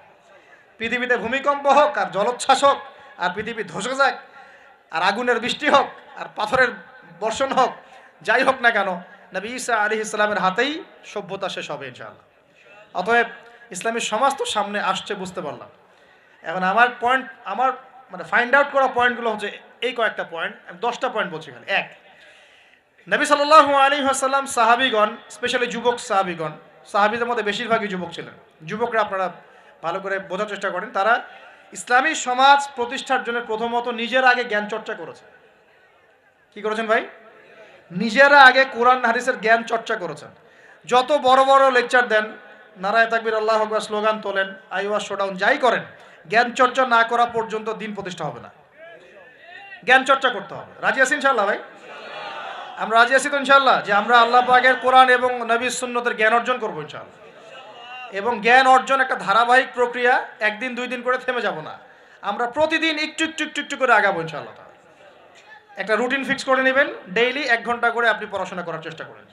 আমি অনেক লেকচারে কিছু সিলেবাস বলেছি, আপনাকে কোরআন পড়তে হবে, আরবি ভাষা শিখতে হবে, হাদিসের কিতাবগুলো পড়বেন, ইতিহাস, ইসলামের ইতিহাস পড়বেন, ইসলামিক অর্থনীতির বইগুলো পড়বেন, বড় বড় রিনাউন্ড ওলামায়ে কেরামদের বইগুলো পড়বেন, সিরাত পড়বেন, আকীদার বই পড়বেন, ফিকহের কিছু বই পড়বেন। মানে আপনার একটা ক্লাসিক্যাল পড়াশোনার ধারা থাকতে হবে। এবং এই পড়াশোনা একা একা করা যাবে না। কিছু বই আপনি একা হয়তো পড়তে পারবেন, কিন্তু অনেক কিতাব আছে যেগুলো আপনি একা পড়তে পারবেন না, আপনার বিজ্ঞ ওলামায়ে কেরামের সোহবত দরকার আছে। এটার দায়িত্ব আপনি খুঁজে বের করবেন কার সোহবতে আপনি যেতে চান। আল্লাহ পাক আপনাকে তৌফিক দান করুন। প্রথম কথা জ্ঞান অর্জন। 2 নম্বর, দিন প্রতিষ্ঠা ইসলামী সমাজ ব্যবস্থার জন্য সাহাবীগণ নিজেরা আমল করিয়ে দেখেছেন, শুধু জ্ঞান অর্জনই করেন নাই, যে জ্ঞান অর্জন করেছিলেন সেটা আমল করে দেখিয়েছেন। যেমন উমর রাদিয়াল্লাহু আনহু বলতেন যে সূরা বাকারা হিফজ করতে আমার সময় লেগেছে 12 বছর। কত বছর? 12 বছর লেগেছে সূরা বাকারাটাকে আয়ত্ত করতে। কারণ সাহাবীরা যতক্ষণ পর্যন্ত 10টা আয়াত লেসন নিয়েছেন, 10টা আয়াতের উপর আমল না করা পর্যন্ত নতুন করে দার্স নিতেন না। বুঝতে পারছেন না?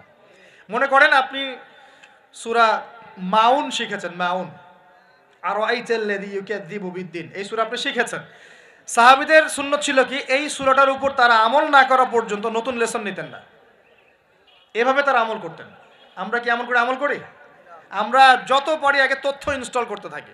আমাদের জ্ঞান চর্চাটা হচ্ছে তথ্য ইনস্টল করার মতো। তথ্য ইনস্টল করাকে জ্ঞান চর্চা বলে না। এটাকে আমরা ওয়েল ট্রেন্ড বলতে পারি, ওয়েল এডুকেটেড বলতে পারি না। সার্কাসের সিংহ বাঘ দেখেছেন না?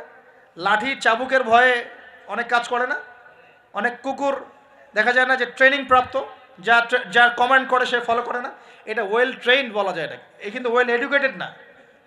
আমাদের ক্রিটিক্যাল থিঙ্কার্স দরকার, মানে কোরআন সুন্নাহ পড়বে, আমল করবে এবং এটাকে নিয়ে গবেষণা করার চেষ্টা করবে।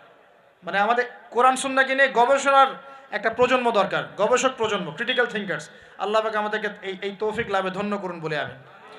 তো 2 নম্বর ইনিশিয়েটিভটা হচ্ছে অবশ্যই জ্ঞান অনুযায়ী আমল করতে হবে যদি ইসলামী সমাজ চাই আমরা।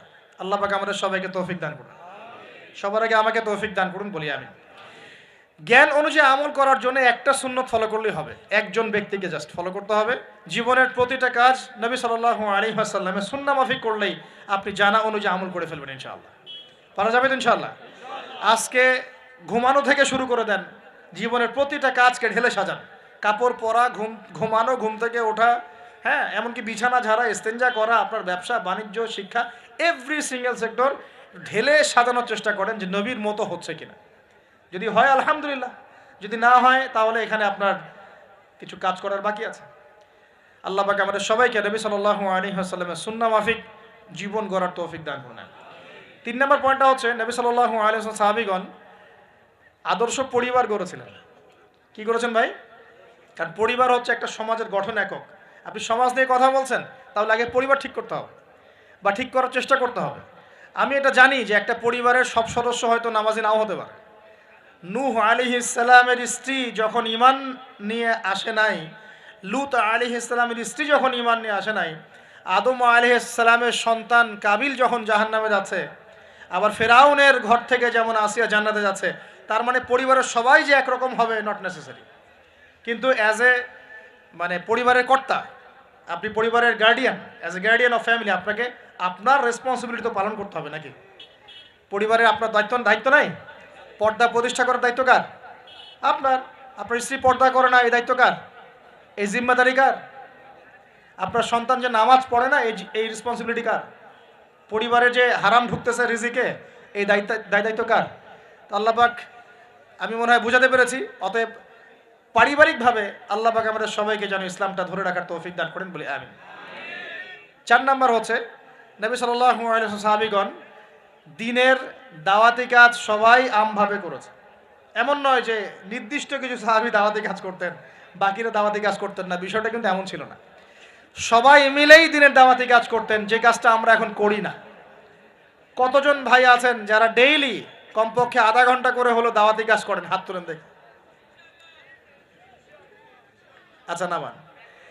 দেখেন, সবাই মিলে যতক্ষণ পর্যন্ত দাওয়াতি কাজ করব না, সৎ কাজে আদেশ, অসৎ কাজে নিষেধ, ততক্ষণ পর্যন্ত সমাজ ব্যবস্থা কায়েম হবে না। সবাইকে দাওয়াতি কাজ করতে হবে। একজন আলেম আসবেন, একজন বক্তা আসবেন, ওয়াজ করে যাবেন, দাওয়াত দিয়ে যাবেন, ব্যাস এখানেই ফুল স্টপ, ডোর ক্লোজড, তাহলে হবে না। এভাবে সমাজ প্রতিষ্ঠা হবে না। এভাবে তো বললাম, দাওয়াত দেওয়া হতে পারে, একদিনের ওরস হতে পারে, একদিনের ওয়াজ হতে পারে, একদিনের একটা সম্মেলন হতে পারে, কিন্তু প্রতিষ্ঠা অন্য জিনিস। প্রতিষ্ঠা মানে কি? মানে আমি যে আসলাম, বললাম ভাই 5 ওয়াক্ত নামাজ পড়েন, নামাজের দাওয়াত দিয়ে গেলাম। আর প্রতিষ্ঠা মানে কি? যদি এখানকার অথরিটি আমার কাছে থাকতো আর আপনি নামাজ পড়ছেন না, আমি আপনার দোকান সিলগালা করে ফেলতাম। কোন বুঝতে পারেন নাই? আজান হয়েছে, মার্কেটে দোকান খোলা, দোকান সিলগালা হয়ে যাবে, জরিমানা হবে, ভ্রাম্যমাণ কোর্ট, একদম কোর্ট সাথে সাথে বসে আর ফাইন করে দেয়। এটা প্রতিষ্ঠা। নামাজ পড়বা না মানে? মুসলমান নামাজ পড়বা না কেন? তুমি কি অমুসলিম নাকি নামাজ পড়বা না? এর নাম প্রতিষ্ঠা। এটাকে আপনি করতে পারবেন? আপনি এখন দাওয়াত দিতে পারবেন, ভাই নামাজে আসেন, নামাজ পড়লে এত নাকি হয়, না পড়লেই হয়। তো এই দাওয়াত তো চলছে মাশাআল্লাহ। প্রতিষ্ঠা কখন হবে? যখন সবাই মিলে সমাজটা পরিবর্তন করবে, তখন গিয়ে প্রতিষ্ঠা হবে ইনশাআল্লাহ। সমাজে যারা নেতৃত্ব দেয় এরা কি আসমান থেকে টপকে পড়ে, না সমাজের ভিতর থেকে বের হয়? তো সমাজ যদি পরিবর্তন হয়, নেতৃত্ব এখান থেকেই বের হবে ইনশাআল্লাহ। আর যখন আল্লাহওয়ালা মানুষরা উপরে যাবে, তখন দেখবেন তারা এইসব অথরিটি ইম্পোজ করবে ইনশাআল্লাহ। ওই যে বলেছিলেন 1 মাস, খালি একটা মাস উমরের শাসন যদি চলে, দেখবেন সব একদম ঠান্ডা হয়ে গেছে ইনশাআল্লাহ। সব ঠান্ডা, একদম ঠান্ডা। এটা ভেরি মাচ পসিবল। 1 মাস সময়, 1 মাস, উইদিন 1 মান্থ। উমর রাদিয়াল্লাহু আনহু যদি এখন বেঁচে থাকতেন, মনে করেন কথার কথা বলছি, উমর রাদিয়াল্লাহু আনহু এখন বেঁচে আছেন, তিনি আসলেন পাকিস্তানে, আসলেন মনে করেন সিরিয়াতে আসলেন, কথার কথা বলছি আর কি। এমন তাকে মনে করেন দায়িত্ব দিল জনগণ যে আমিরুল মুমিনিন আপনি সমাজটা ঠিক করেন। তার কয়দিন লাগবে? কয়দিন লাগবে জানেন? হ্যাঁ, আমার ধারণা 3 দিন। কয়দিন হয়? 3 দিন। অথবা তিনি বলবেন যে আমার দ্বারা সম্ভব না, আমি গেলাম। কারণ এখানে একটা কারণ আছে, কারণটা শোনেন। আমি কথাটা কেন বলেছি, আলী রাদিয়াল্লাহু আনহুর যুগে কিছু যুদ্ধ হচ্ছিল না, সিফিনের যুদ্ধ, এই যুদ্ধগুলো। তখন জনগণ, খারেজিদের সাথে যুদ্ধ হচ্ছে, জনগণের মধ্যে কয়েকজন এসে বলছে আলী রাদিয়াল্লাহু আনহু ইয়া আমিরুল মুমিনিন, আমরা উমর রাদিয়াল্লাহু আনহু, আবু বকর সিদ্দিক, ওসমান, তাদের যুগটা পার করে আসলাম, তো ওই যুগে তো এত ফিতনা ছিল না, তা আপনার যুগে এত মারামারি হানাহানি কেন, ঘটনা কি? এই একটু বোঝেন আমার কথাটা, একটু মনোযোগ দেন, খুব ইম্পর্টেন্ট কথা। তো আলী রাদিয়াল্লাহু আনহুকে বলছেন আপনার যুগে এত হানাহানি মারামারি কাটাকাটি কেন? উমরের যুগে তো এমন ছিল না, আবু বকরের যুগে তো এমন ছিল না, ওসমানের যুগে তো এমন ছিল না। তো আলী ইবনে আবি তালেব, মানে বিচক্ষণ মানুষদের মধ্যে অন্যতম একজন বিচক্ষণ মানুষ, তিনি বলছেন, উত্তর দিচ্ছেন, দেখেন কি বিচক্ষণতার উত্তর। তিনি বলছেন, শুনো, আবু বকর উমরের যুগে আবু বকর উমর ছিল শাসক আর আমরা ছিলাম জনগণ। আবু বকর ওমরের যুগে আবু বকর, ওমর, ওসমান ছিল শাসক, আর আমি আলী আর আমার মতো মানুষটা ছিল জনগণ। আর আমার যুগে আমি হচ্ছি শাসক আর তোমরা হচ্ছে আমার জনগণ। কথা বুঝলেন নাই? মনে কিছু বুঝতে পারেন নাই? মানে আলী রাদিয়াল্লাহু আনহুর যুগে যে জনগণরা আছে তারা আবু বকর, ওমর রাদিয়াল্লাহু আনহুর যুগের জনগণের মতো নন। এই কারণে আলী রাদিয়াল্লাহু আনহুর সমস্যা ফেস করতে হচ্ছে। তো এটাই বলছিলাম, যখন জনগণ সবাই বলছে আমি সুদ খাবো, সবাই বলছে যে পর্নোগ্রাফি দেওয়া হোক, মদ চলুক, বেপরদামি চলুক, হ্যাঁ জুয়া চলুক, আর আমি বেচারা একা একা বসে যদি বলি না এগুলো সব হারাম, তা আমাকে তো পিঠা এখান থেকে সরাই দিবে মানুষ, তাই না বিষয়টা? তার মানে সমাজের মানুষকে পরিবর্তন করতে হবে। আল্লাহ পাক এইটা বোঝার তৌফিক দেন। মানুষ যখন পরিবর্তন হবে ইনশাআল্লাহ, তখন দেখবেন এখান থেকে যোগ্য নেতৃত্ব উঠে আসবে ইনশাআল্লাহ। এভাবেই সমাজটা প্রতিষ্ঠা হবে ইনশাআল্লাহ আজ্জা ওয়া জাল্লা। আল্লাহ পাক আমাদেরকে তৌফিক এনায়েত করুন। আর কয়েকটা পয়েন্ট আমি একটু থরলি বলে শেষ করছি। 6 নাম্বার, সাহাবীরা কোনোদিনও হারাম খান নাই। কি খান নাই ভাই? মানে অর্থনৈতিক জীবনে কোনোভাবেই হারামে সম্পৃক্ত হওয়া যাবে না যদি ইসলামী সমাজ চান। ঠিক আছে ভাই? 7 নাম্বার, অন ইসলামিক কোনো সংস্কৃতির আশপাশেও যাওয়া যাবে না। ইসলামী সমাজ চান, অন ইসলামিক সংস্কৃতি পরিপূর্ণভাবে বর্জন করতে হবে। আল্লাহ পাক তৌফিক দান করেন। 8 নাম্বার, সমাজের একটা বড় অংশ হচ্ছে মেয়ে মানুষ। সমাজের একটা বড় অংশ কি? এদেরকে অ্যাভয়েড করে সমাজে দিন কায়েম হবে না। এই মেয়েদের মধ্যে দিনের দাওয়াতি কাজ বাড়াতে হবে এবং মেয়েদেরকে পর্দায় নিয়ে আসতে হবে। এই দায়িত্ব প্রত্যেক পরিবারের কর্তার। পরিবারের কর্তা ঠিক হয়ে যান, সমাজ ঠিক হয়ে যাবে ইনশাআল্লাহ। আপনার মেয়ে বেপর্দায় বের হতে পারবে না, বের হলে ভাত বন্ধ। আপনার স্ত্রী বেপর্দায় চলতে পারবে না, চললে ভাত বন্ধ। যদি বলে আমি বেপর্দায় চলবো, তোমার ভাত খাবো না, সুন্দর মতো বসে তালাক দিয়ে রেখে দিবেন, যাও, ভাত খাওয়ার দরকার নাই, আমার ভাত খাওয়ার দরকার নাই। তোমার বেপর্দায় চলতে খুব ভালো লাগে, তো যাও, চলো, সমস্যা কি? আপনি ঝগড়াঝাড়িতে যাবেন না, দাওয়াত দিবেন, নসিহত করবেন, ওয়াজ করবেন। যদি দেখেন বুঝাইতে বুঝাইতে বুঝাইতে বুঝাইতে কোনোই কাজ হচ্ছে না, ওই যে আসহাবুল কাহাফের হেদায়েত আছে, ঠিক আছে বাবা তুমি তোমার রাস্তায় চলো, আমি আমার রাস্তায় আল্লাহর সাথে চললাম। ইব্রাহিম আলাইহিস সালাম কি বলছেন? ইন্নী যাহিবুন ইলা রাব্বি সায়াহদিন। মনের মধ্যে কত শূন্যতা দেখেন, তিনি বলছেন ইন্নী যাহিবুন ইলা রাব্বি সায়াহদিন। পরিবার তাড়িয়ে দিয়েছে, বাবা তাড়িয়ে দিয়েছে, সাথে কেউ নাই, কেউ নাই সাথে, একা। ইব্রাহিম আলাইহিস সালাম একা। আল্লাহ পাক বলছেন ইব্রাহিম একাই একটা উম্মত, ইব্রাহিম একাই একটা উম্মত। তিনি বলছেন আমি চললাম একাই আমার রবের পথে, তিনি আমাকে পথ দেখাবেন। এত বড় কথা। এই জন্যই তো ইব্রাহিম আলাইহিস সালামের এত সম্মান। নবীগণের পিতা তিনি, সমস্ত নবীগণের দেখা যায় পিতা তিনি, আবুল আম্বিয়া বলা হয়। কত চমৎকার বালাগাত দেখেন, ইন্নী যাহিবুন ইলা রব্বি সায়াহদিন, আমি একাই চললাম আমার রবের পথে, তিনি আমাকে পথ দেখাবেন। পাশে কেউ নাই, ভেঙে পড়বেন না, একাই চলবেন, কোনো সমস্যা নেই। তো এই যে বলছিলাম, পরিবারের লোক পরিবারে বুঝান, দাওয়াত দেন, সব ঠিক আছে। যদি দেখা যায় যে অনইসলামিক বিষয়ে চলতে ওদের খুব ভালো লাগে, ইসলামিক বিষয় মানতে খুবই আপত্তি, তখন আপনি আপনার রাস্তায় চলেন, তাকে তার রাস্তায় ছেড়ে দেন, ঝগড়া ছেড়ে পারেন। জ্ঞানজাম কেচালা যায় না, বাবা তুই তোর রাস্তায় চল, আমি আমার রাস্তায় চলব। তারপরে সন্তান, 9 নম্বর হচ্ছে আমাদের সমাজের একটা বড় অংশ হচ্ছে আমাদের এই যে ছোট ছোট বাচ্চা কাচ্চা সন্তান। আগামী প্রজন্মকে অবশ্যই ইসলামী শিক্ষায় শিক্ষিত করতে হবে, না হলে সমাজ কায়েম করা যাবে না। এই দায়িত্ব এখন আপনাদের সবার। আমি শুধু পয়েন্টটা বলে গেলাম। আর সর্বশেষ 10 নম্বর পয়েন্টটা হচ্ছে এই যুব সমাজের চরিত্রটাকে পবিত্র রাখতে হবে।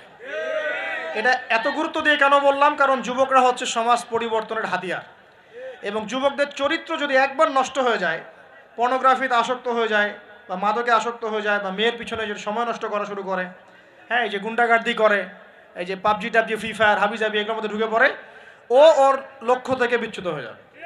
তখন এই সমাজটাকে দিয়ে আপনি আসলে কোনো কাজ নিতে পারবেন না।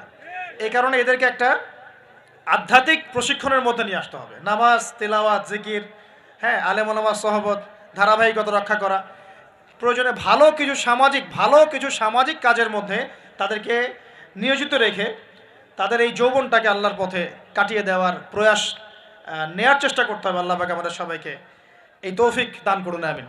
আর যুবক ভাইদেরকে বলবো যে চরিত্রই সবচেয়ে ইম্পর্টেন্ট জিনিস আপনার। এখন এই জীবনটার চরিত্র যদি নষ্ট হয়ে যায়, আপনি কোনো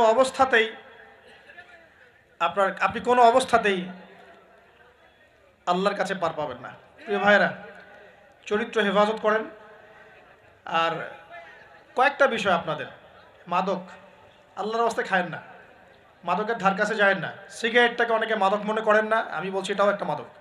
সিগারেটের কাছে যাবেন না। মেয়ে নিয়ে সময় নষ্ট করবেন না। কি কারণে আমি বলছি? এই কারণে যে এই পৃথিবীতে এখন যে পৃথিবীটা এখন চলছে, এই পৃথিবীতে বিশ্বাস বলতে আসলে কিছু নাই। মানে বিশ্বাস খুবই প্রেসিয়াস, এটাকে সস্তা করে দিয়েন না।